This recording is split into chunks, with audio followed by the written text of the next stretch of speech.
Good afternoon and welcome to today's In Conversation with event. At NatWest, our purpose is to champion enterprise by helping to remove the barriers that too many face. We have an ambition to remove those barriers and support more businesses to succeed. And there are a few ways in which we provide support to small businesses. One of these being our Business Builder, which helps businesses with digital and event-based learning.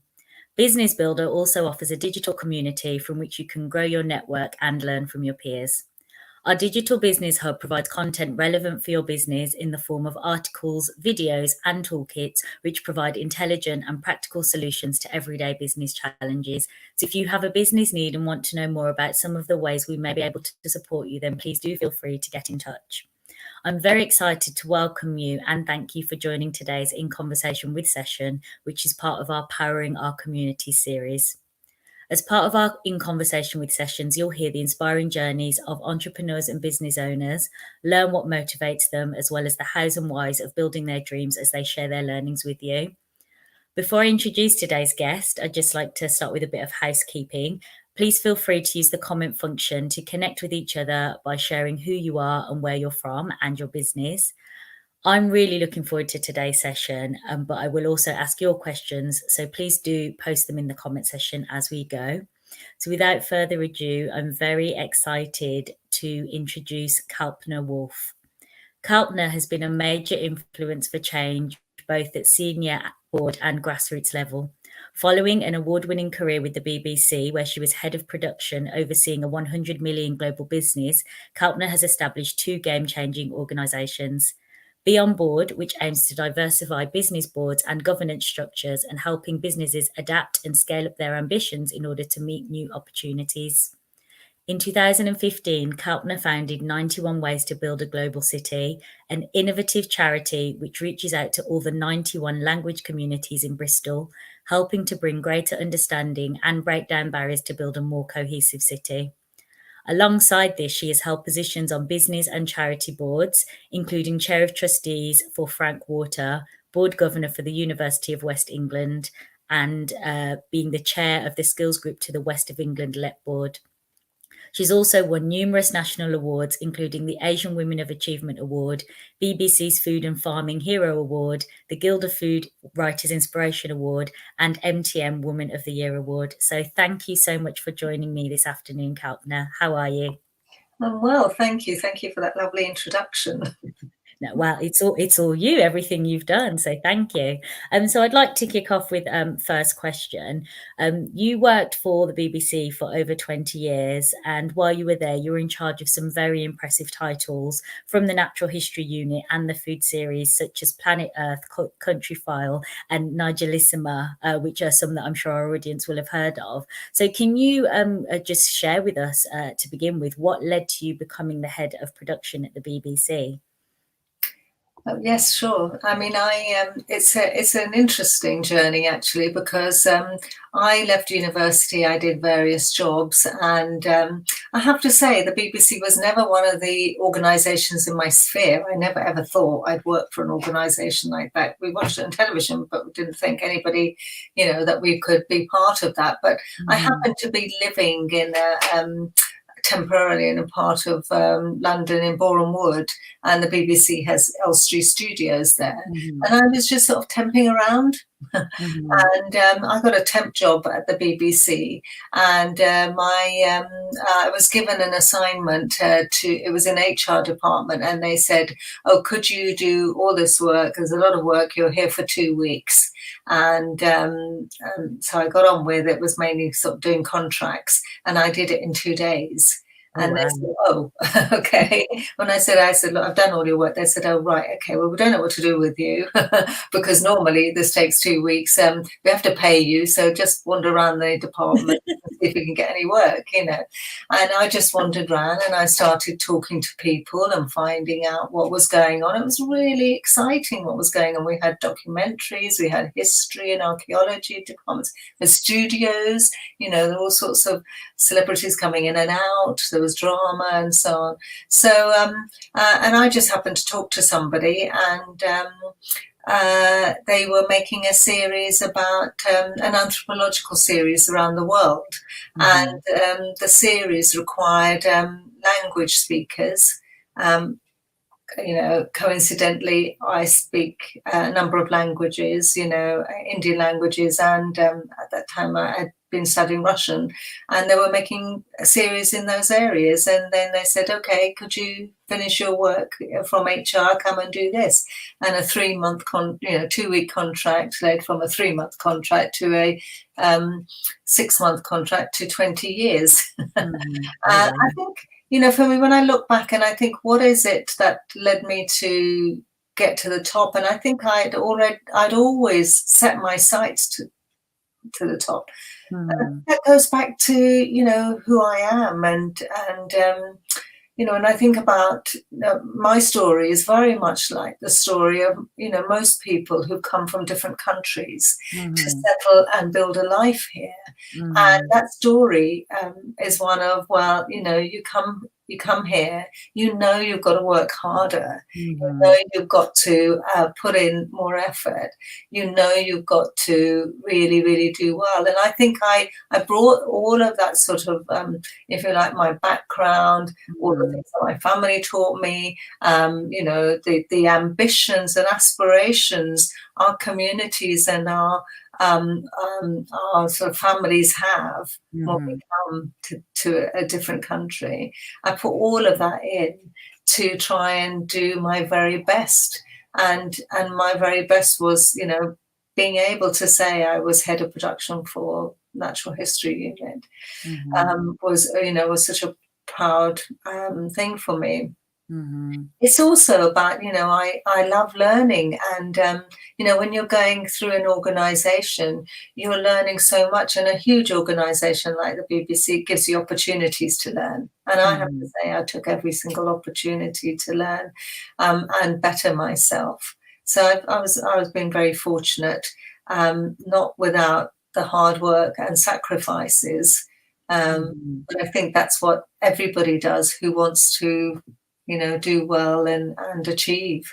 No, definitely. I think that there's always that being able to, an ability to be presented with opportunities, but also to be able to really like take those opportunities and do the best with them that you can as well. I think you have to, you have to also understand where the opportunities are in organizations and if you're running a business, because actually, I do think that a lot of us, unless you grow up in that environment that understands how to network and connects people, you don't know that automatically. So I had to learn about networking. I had to learn about raising my profile. That's another thing. You have to talk about who you are. So one of the first things that I learned was when I was in Elstree, is that I was talking to somebody and I said, look, what is this place? What goes on here? Loads and loads of little offices and amazing series and television coming out of them.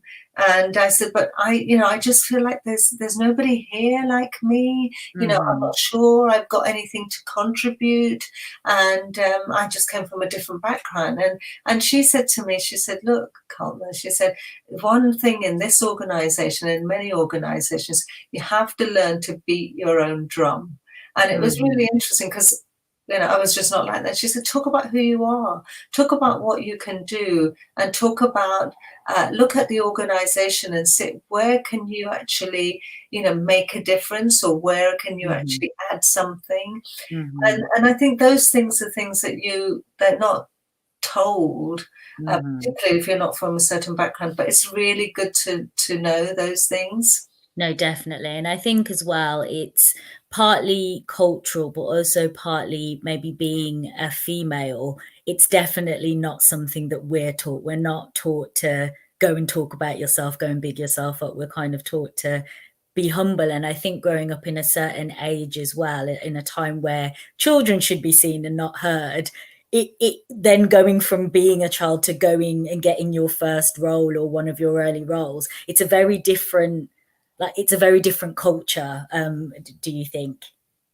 Definitely, it really is. I think we just come at it. I think we're also brought up to think, work hard, keep your head down and work hard and you'll get noticed. And yes, you must work hard, but you won't get noticed that way. You have to sort of lift your head up and you have to sort of be able to find out what's going on in an organization and see where you can actually, add value. Talk to people because there's a lot going on. Find out, what the next stages are.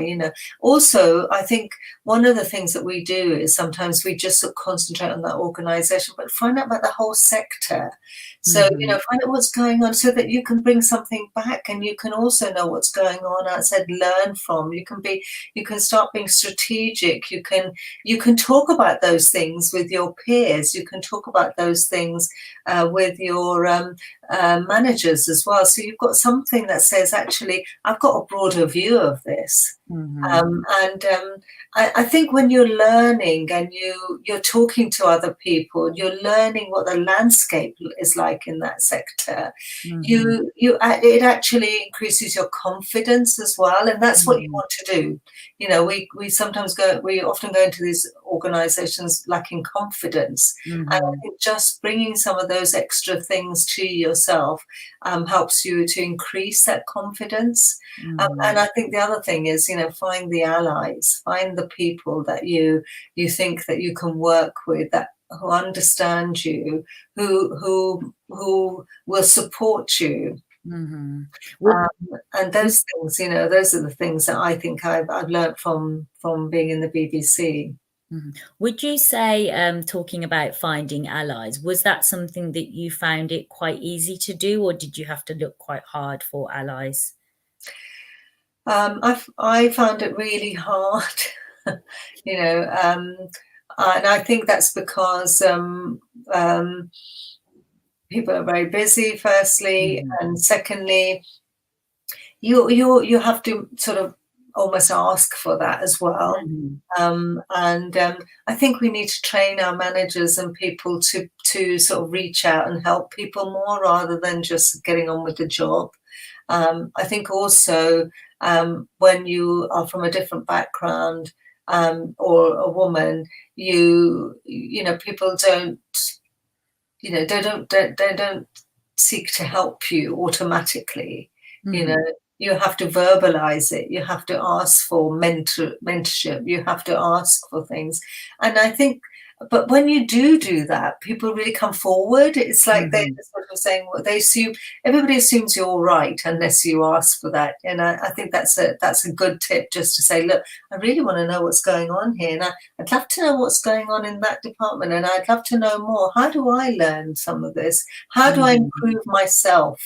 Because when you're trying to improve yourself, you're improving. That's something the organization wants. So that's something that is a two-way thing. It sounds like you have a natural curiosity as well, which I think has served you, because not everybody automatically thinks, oh, let me find out more, let me ask those questions either, or try to see where I can add that little bit of extra value. Well, I am talking with the benefit of hindsight. That's true. But I do think I think these are just things that we need to think about, because I think it's a privilege to work in many organizations. So I think keeping your eyes open is really important. And we tend not to do that. We go in and we do our job and we think that's it. I think also, the business landscape is so different now. Everything is interdependent.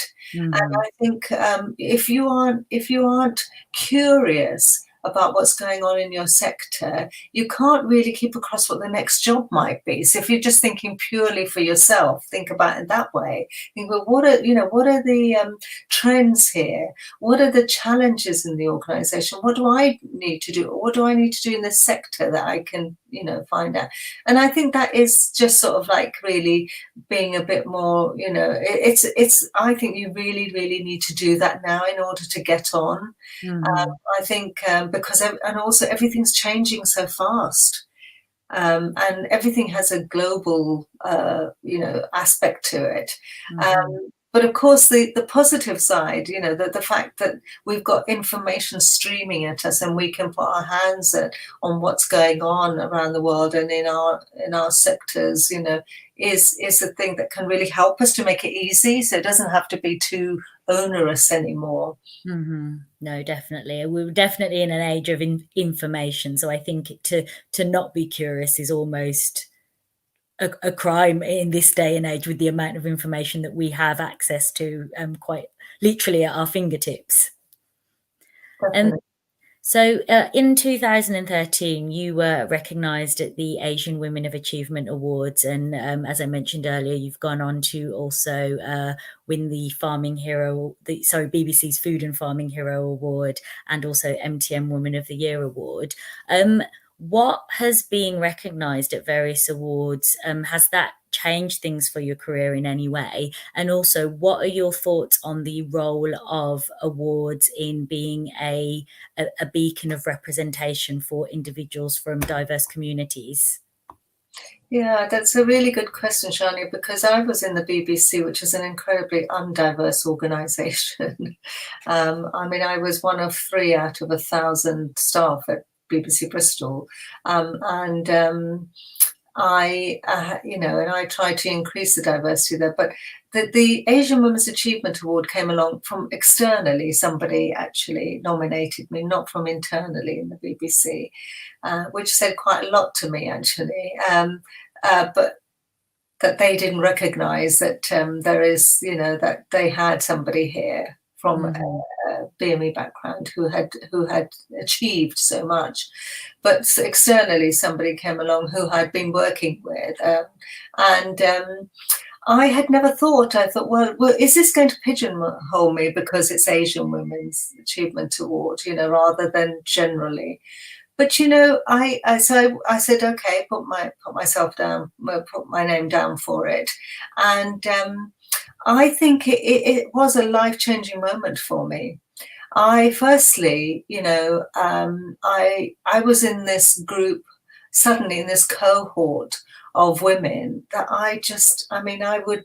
I've never ever met such inspiring women in my life, Shani. If I could tell you, they were like a million times better than me. I felt so humbled and so insignificant when I was there. So we had, journalists who were covering the whole world and in war-torn areas. We had heads of media, but they were doing global roles. I was interviewed by the American ambassador at that time, and also the CEO of the Red Cross. I'm talking about big things here. So I think what really it did for me was that first of all, I saw the accomplishments, and I felt so.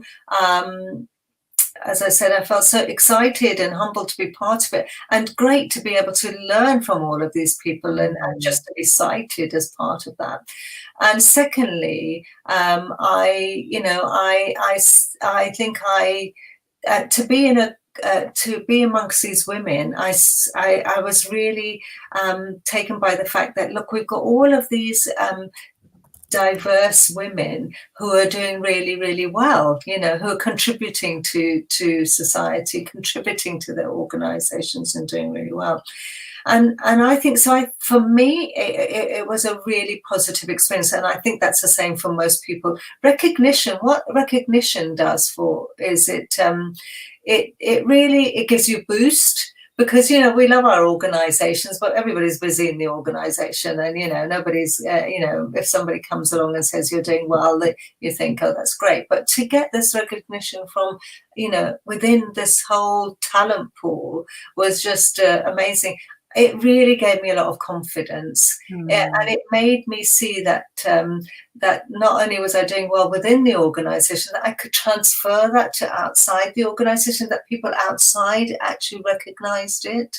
So I think there's a real role for it. And of course, there were when Pinky Lilani started these roles, this award, there was nothing like that. There's nothing for Asian women. And actually, the awards that we're running, there were no Asian or BME women or men actually winning those, So she was being incredibly inclusive and recognizing that. So it played a really big role for me. And actually, it was one of the triggers for me leaving the BBC. Okay, so my next question was going to come on to that actually. Why did you just decide to leave the BBC and start your own company? And when you were starting in your company, were there any challenges that you faced, and can you share how maybe you overcame those? I walked away from a 24-year sort of career in the BBC, and I could have gone on to stay in the media. But I think what my heritage, my culture, and my time in the BBC taught me is that there's a lot of work to be done outside as well, and we can do that. I can use my skills. That's another thing that people don't learn. People don't recognise it. You can move from sector to sector because our skills are incredibly transferable. I had run a big business in the BBC. I wasn't going to media, but I knew that the skills were the same. It's about negotiating, it's about strategy, it's about developing people, it's about attracting people, it's about marketing yourself. Those were all the same things that I did in the BBC, but I was going to do with my own organisation. And I really wanted to. What the awards, Asian Women's Achievement Award, did for me was to say, actually, and because it goes back, sorry, Sean, it goes back to the fact that I've been sitting on some boards, and I was the only person of colour. But what I saw on these boards were an incredible opportunity to make decisions which impact people's lives, and also I was meeting some amazing people too, and I thought, well, actually, why isn't we opening this up to more people like me who could contribute, who could bring diversity of thought? So that's when I set up Be On Board.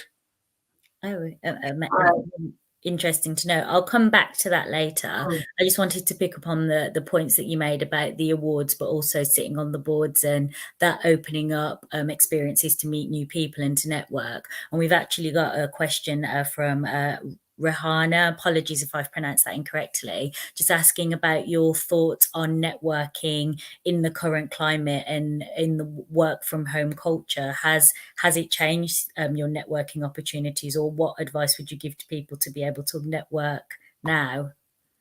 Yeah, obviously it's changed because we can't be face to face, but that doesn't mean, we're carrying on working, and I think this is an interesting time actually, because you can get on and do lots of other stuff. So I've been doing quite a lot of Zoom talks, webinars. I've been joining a lot because actually we've got a bit more time in a way.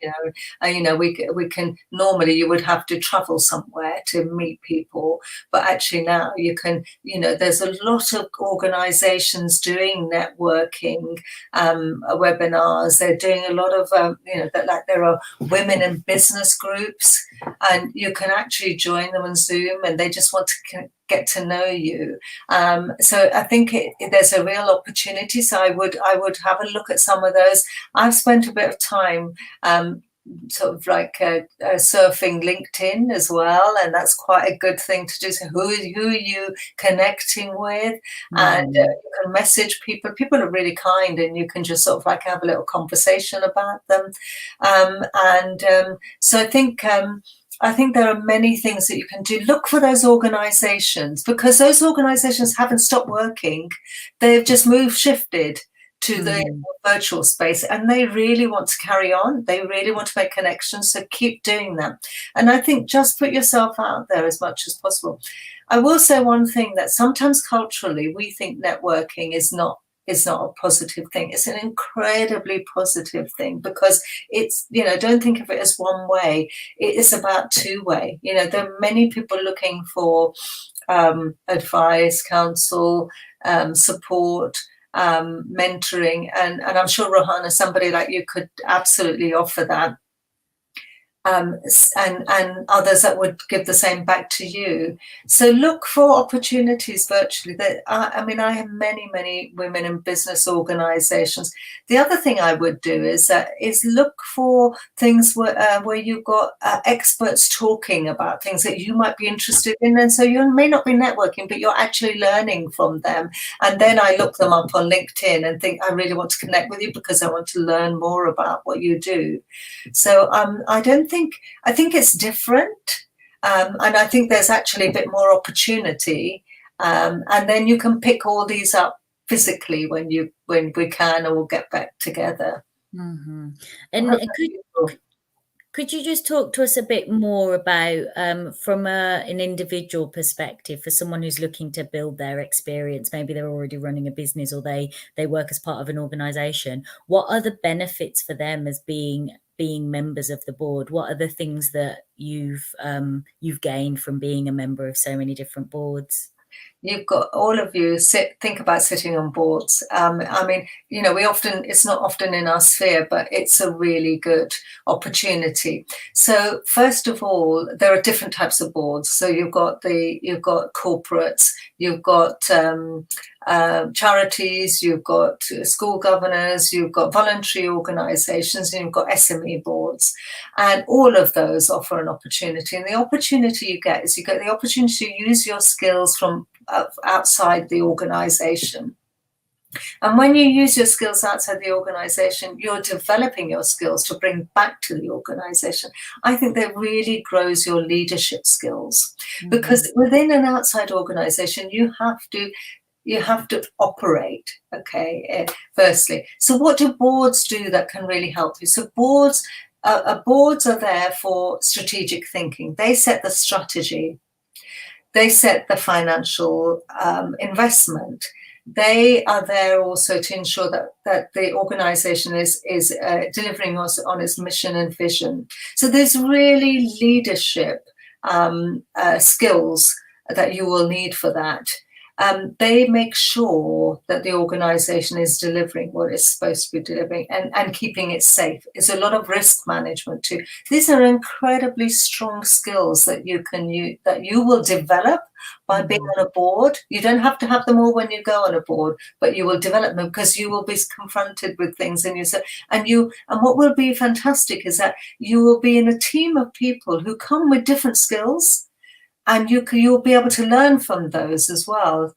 And then not only learning from them, so that will enhance your skills and develop who you are, but you are in a team of people that you can network. And they tend to be very senior people who have their own network. So you're creating a wider network for yourself. You're increasing your skills. You're bringing that back to your organization, which will give you confidence to actually do some of the things that we were talking about earlier, about talking to your managers about what am I going to do next? How can I get to the top? What do I, and it will also demonstrate to your organization that you're doing something to enhance your skills, that you're doing something proactive. Also, there's the moral imperative, organizations, voluntary organizations, schools, charities really need help. You've got great skills. You can really, you could be making a difference in the community that you live in. And that is really, really important. I mean, I left the BBC because I wanted to have a hand in shaping the future for all the people that live in my community. I wanted to shape where we live, and you could do that if you sit on a board. So many different reasons, but I think only pluses for you. And can you share with us then a bit more about your Be On Board program and why you feel there needs to be more diversity on boards? So there, there is a moral imperative for me, because basically, if you're not including people, you're excluding them. Okay, and I'm not into that. So, but there is a huge amount of research which shows that if you have diversity, you will increase innovation, you increase productivity. It really increases your bottom line. You will attract a wider talent pool. You will connect with a wider customer base. So all good things that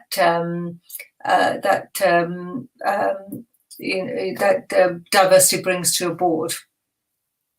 So so why wouldn't you have it? First of all, why wouldn't you? But a lot of organizations don't, because basically they don't think about it. They just tap their mate on the shoulder or somebody like them. And I think it's what you're doing. What's happening with this is that actually we're having businesses not growing, businesses not being able to connect with their customer base. Look, the BME customer base and gender, in terms of gender, and also all of these customer bases are huge. That we're talking about billions of pounds. Wouldn't you, as a business, want to connect with those? So you need people who understand that customer base. You need people who come from those backgrounds, who can talk to you about, how to connect with them. And you need people who think in a different way, who challenge the way. So you're not all thinking and making the same decisions, that you're making decisions with a real sort of, if you like, a variety of thought. Now, unfortunately, sadly, most boards don't reflect diversity. They don't have representation. So I set up Beyond Board to help with those two challenges that businesses told me they had. They struggle with getting people from diverse backgrounds who can sit on boards and attracting them. And they also struggle with really understanding how to embed diversity and equality and inclusion. So what Beyond Board does, it does both of those things. So we have created a pipeline of people, a cohort of professional people from different backgrounds, engineers, lawyers, community people, educationalists, and we make them board ready. So that businesses can't say, we can't find BME people. We say, well, actually, here you are, here they are, board ready, they understand, they're confident, and so on. And we also work with businesses to ensure that they are ready to embrace diversity, that they have diversity right at the top, and that filters all the way through that organization. So I think Beyond Board is critical. It's absolutely critical, because we have to make sure that we have this diversity thought. It's even more critical now, Shania. What are we facing now? Okay, we're facing, post this pandemic, one of the biggest challenges, of the biggest magnitude that we have ever seen. Now, we can choose to carry on the way we were, but what this pandemic has shown us is actually that that we're not doing as well as we were even before. Okay, that it has shone a light on the inequalities that exist, what we want to do beyond this, to be ready for the post-pandemic, to build a stronger future, is to make sure that inclusion is a part of that. To make sure that we have an inclusive economy that benefits everybody, that uses that diversity. We need to make sure that we've got diverse people around us. We need to use the strengths of everybody that we've got.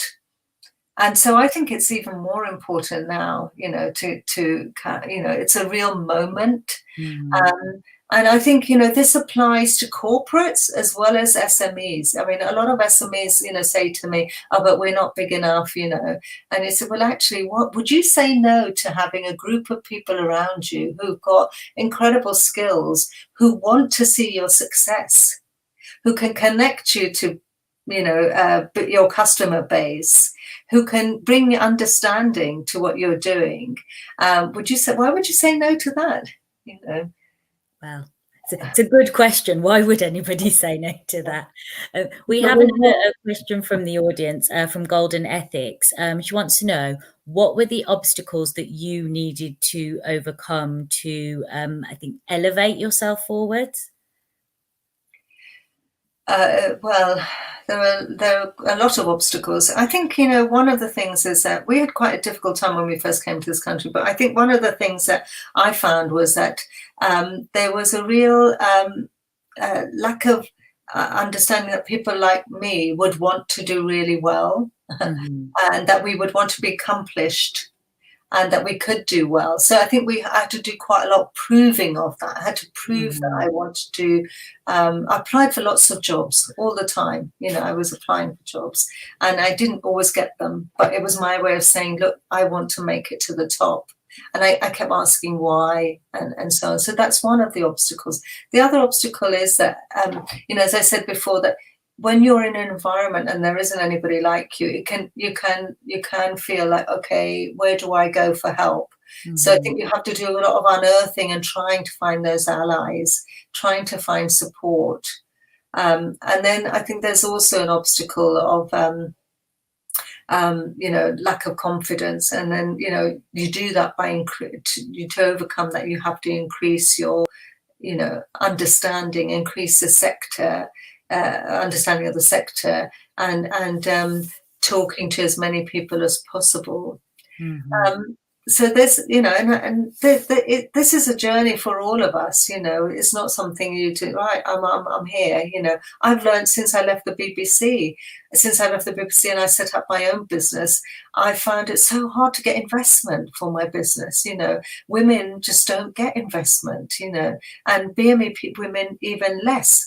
So you have to go and you have to work harder. Also, you get a sometimes very paternalistic attitude from people. So they're, from investors, from people who want to help you. They want to pat you on the head, particularly if it's to do with diversity. But you have to stand up and say, well, actually, look, I'm running a business here. I don't do this for free. So I think in the diversity space, people do think you should be able to do it for free. And I think, well, no, it's my expertise here. So you have, there's a lot of obstacles, but I think you have to hold fast to who you are, hold fast and hold fast to what you want to achieve, and bring some, people around you who can really support you, mentor you, and I think really are in it for your success. Thank you. And I wanted to just go back a bit, because you mentioned moving over here as a child. So you were born in India and then you moved to the UK when I think you said you were about 6 years old. Do you remember what the environment was like at that time, and what was there a lot of kind of adapting that yourself and your family had to do, and how did you sort of navigate that change? Well, I remember it was very cold. My grandparents say the same thing. That's always the first thing they say. It was the coldest winter, but sadly we had quite a cold welcome as well. My father, our countries are so akin to Britain. We have a history that connects. And my father, really wanted to come here because he had 5 young children. He wanted to, educate them, and he wanted the best education for us.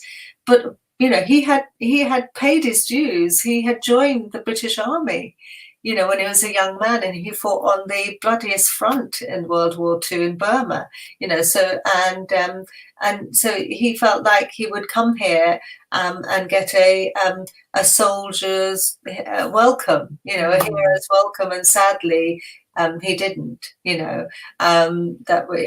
there was no sort of understanding of that. But, we're a resilient community. He came knowing also that you have to work hard. So, and at the time when I was growing up, the National Front were around. So they would, skirmish through our town. They would throw bricks. They would call us names. And there was a lot of tension and a lot of division, a lot of hatred.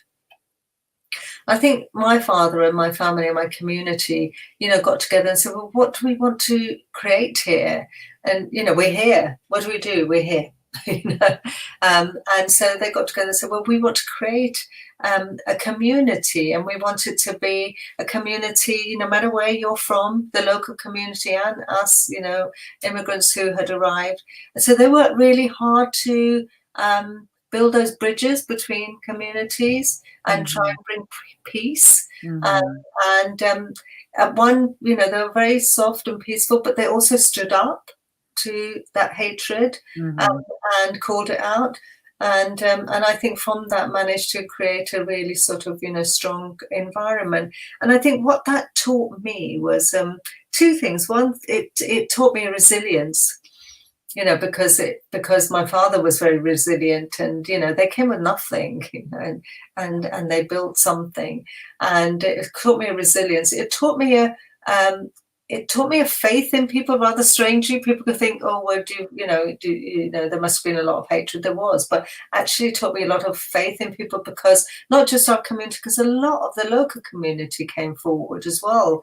And I think, I really firmly believe that, most people are really good people. There's a humanity amongst people that you can tap into. But of course, it taught me that I had to work really hard, and it taught me that I had to do well.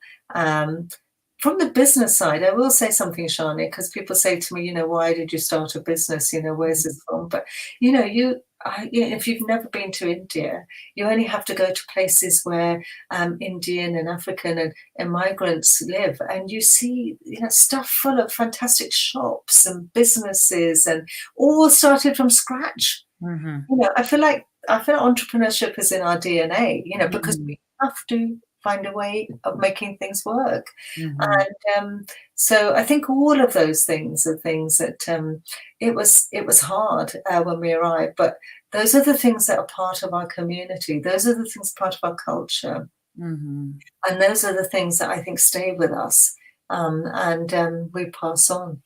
Definitely. And when you were growing up, were there any, whether it be sort of local business owners you bumped into, or anyone from your own circle that inspired you? And also bringing that to later when you were looking to start your own company, were there any inspirations then that you sort of saw, I want to build something similar to what they've built?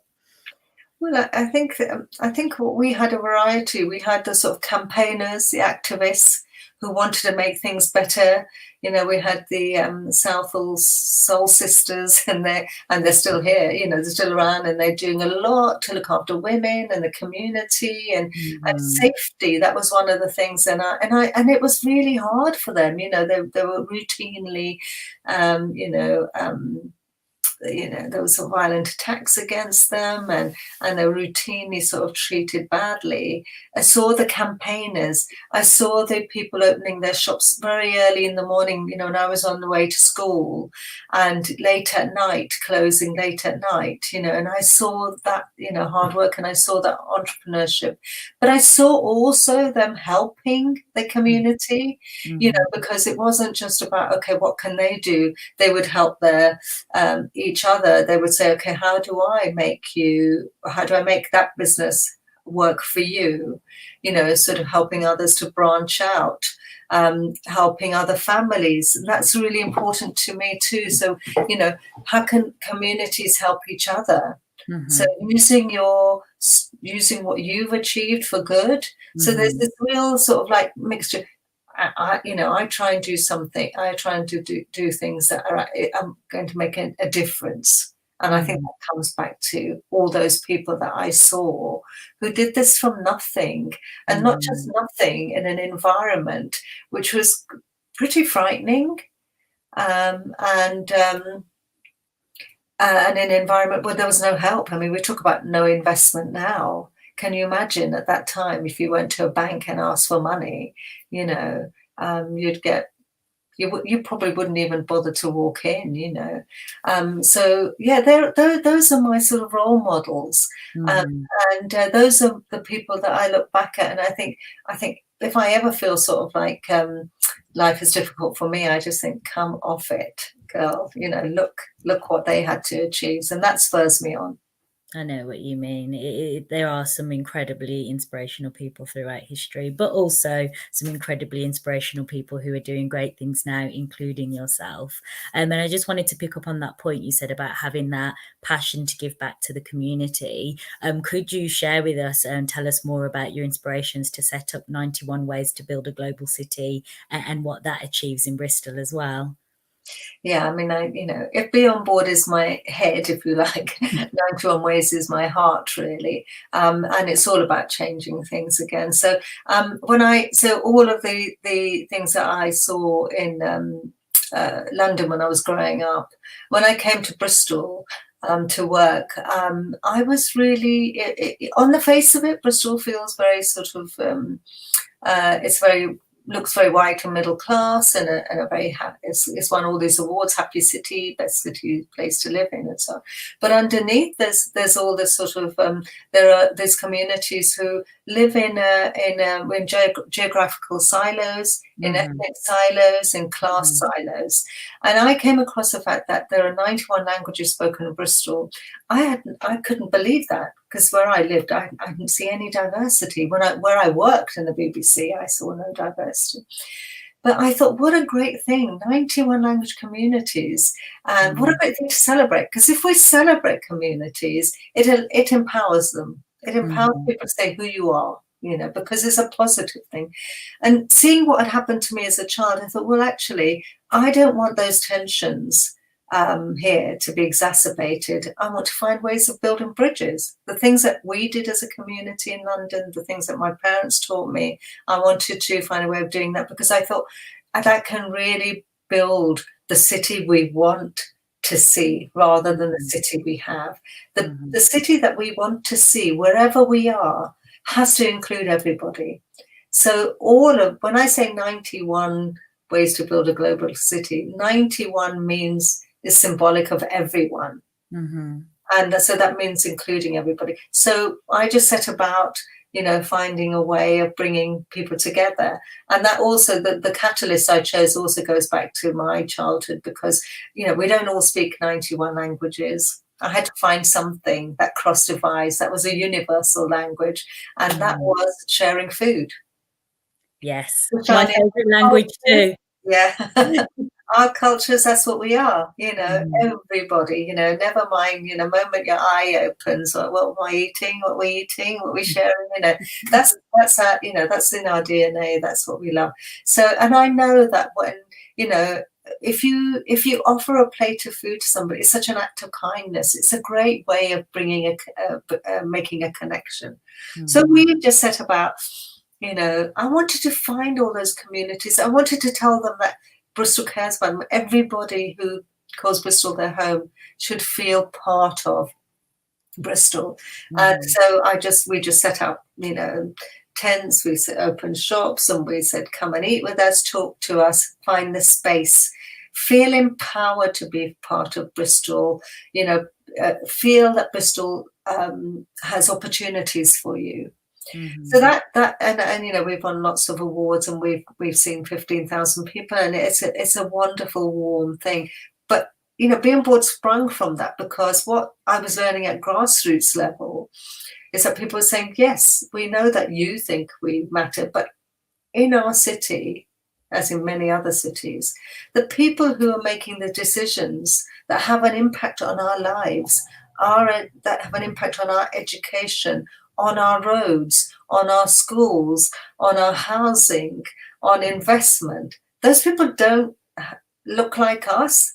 There's nobody there who represents us. Nobody knows who the things that we are going through. So Be On Board sort of came out of that and said, well, actually, no, we have to have those voices there. We also, what Be On Board does is it is creating role models for the people, so that when we go back into communities, we can say, look what's being achieved, look what's changing. So people feel at grassroots level that actually, when they have a space and a place and a future in the city. Amazing. That sounds like such a wonderful organization, and something that you must be so proud to have founded. So you obviously, from what we've heard, do so much between the two organizations that you've set up yourself, being a member of various boards. How well do you manage the demands on your time, and what is it that you do outside of your sort of job roles to help you unwind? Wow. Well, I walk a lot. I try and walk, and that's one thing we can do at the moment when Yes. we're allowed to. I try and walk, but I think I cook a lot. I like eating. I love cooking. I've written a couple of cookbooks, as you know, Mhm. and I enjoy doing that. I love, sharing. I love sitting down with people, whether it's 91 Ways or not, and just hearing people's stories. I think Mhm. that just enhances who I am. I love, just being part of other people's lives and connecting. Mhm. But I think I have this I have to be truthful about the fact that I have this restlessness to change things. And the restlessness means that I can't stop coming up with ideas, ideas of,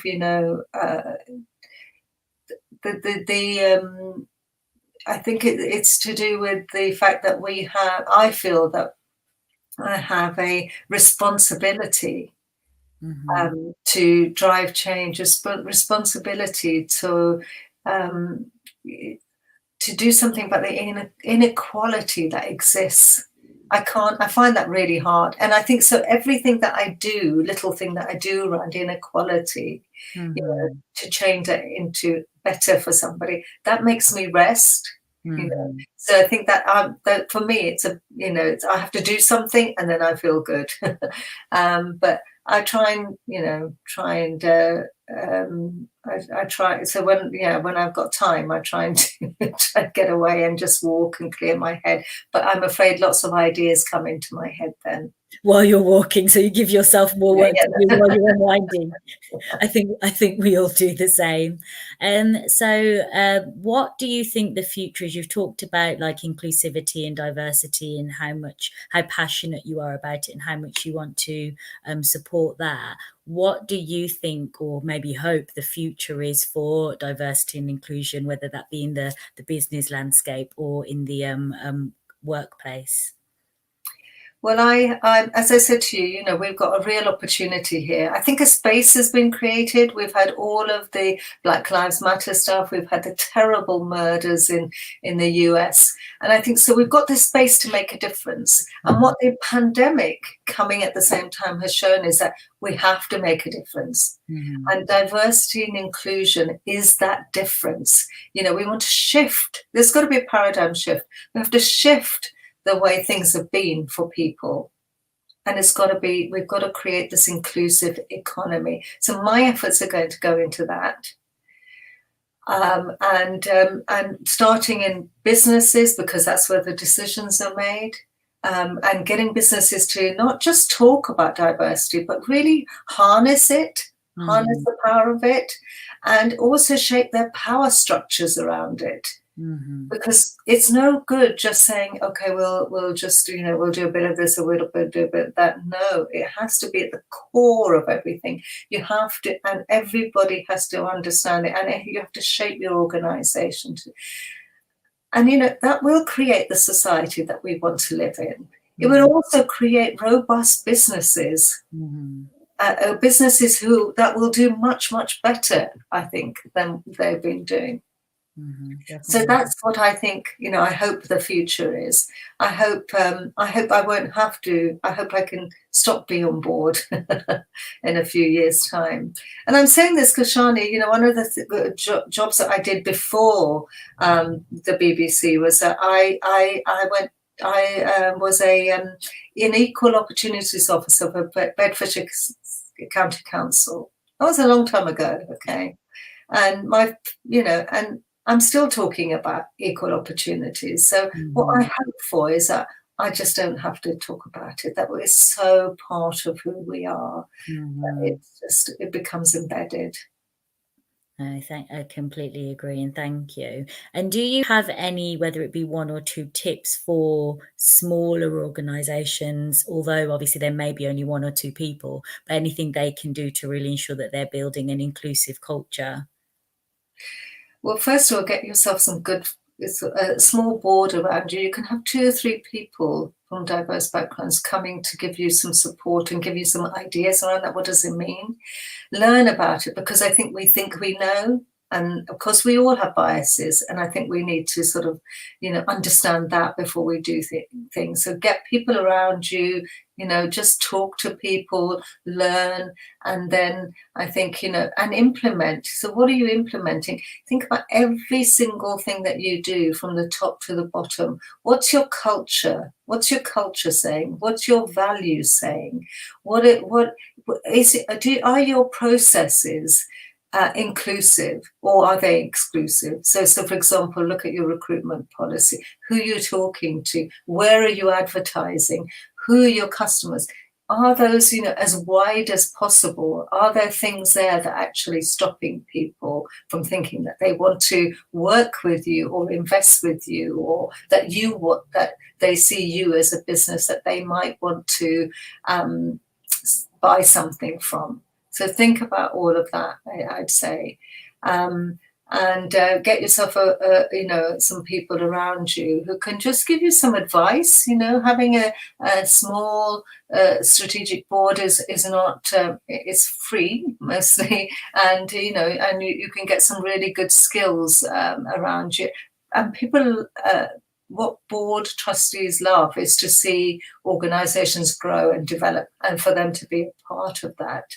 So don't be put off by that, and don't be put off by things, because these are things that we can all learn and we can all improve.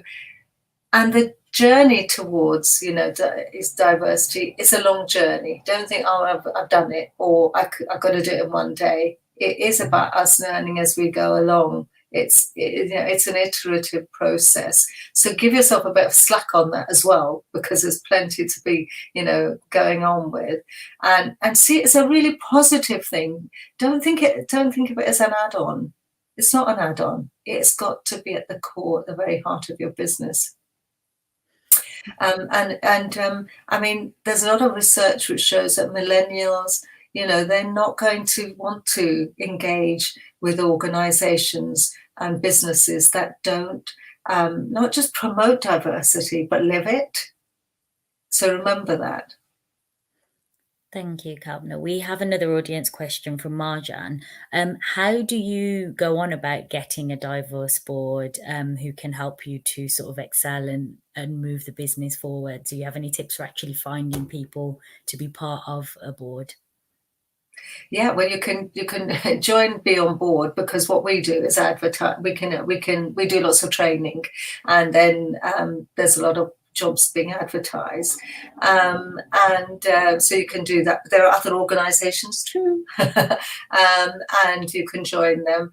There are loads of board roles advertised in public appointments. The Times Public Appointments, Charities Commission, look those up, and you can just you can just sort of apply for them. But I think just getting a sort of like idea of what you need to, what's going to be expected of you.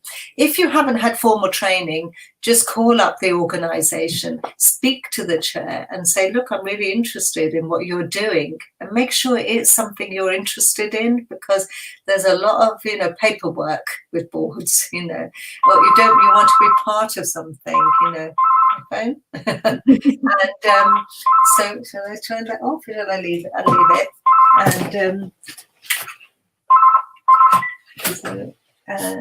And sorry about that. So just call up the chair and say, I'm interested. What is it you're looking for? Some organisations will allow you to just come and be an observer. And that's quite a good way of understanding how boards operate. So, there's plenty of opportunities like that. And from the flip side, if you're looking to build your own board, do you have any advice, for instance, are there certain places that people can go to find people who who want to be board members. Yeah, come to be on board. So there you go. Come to There be you on go. board. Thank you so much. We're nearly out of time, but I just want to say thank you so much for sharing your experiences with us. And just one final question then. Throughout your incredible sort of career journey and business journey, what has been your proudest moment? Oh dear. Well, I think the Asian Women's Achievement Award was just so proud because I was standing there amongst these people, and I had never been, nobody had said that to me, that I had done so well. Another one was I received an honorary doctorate from the university, and my sisters and my son were there, and I just loved standing there and being able to address the undergraduates or the graduates, who they were graduating that day, and being able to say to them, look, it's in your hands. You can make a real difference. You can shape the future that you want. The world that you want to live in, you can have a hand in shaping that future. I love being able to say that. And I hope they took that with them. And I was really proud to be able to, be standing there. And I think my father, who came to this country, who had so many ambitions for us and so much aspiration, who couldn't do all that for himself, I think every time I achieve something, I think of him and my mother and their hard work, and I'm just proud. I hope they feel proud for me. That's really it. I'm sure they very much do. Thank you so much, Kalpna. We've actually had someone mention that they would like to connect with you if possible. Is there a way that people can connect with you, whether it be through LinkedIn or your website, or LinkedIn will be great. Yeah. LinkedIn. So yeah, if you would like to connect with Kalpna, connect via LinkedIn. But thank you so much again, and I'm sure the audience are joining me in thanking you. That was really inspirational and wonderful to hear from you about your journey, but also all of the incredible things that you're doing to make to improve diversity and connection within Bristol. So to the audience, thank you so much for joining us this afternoon.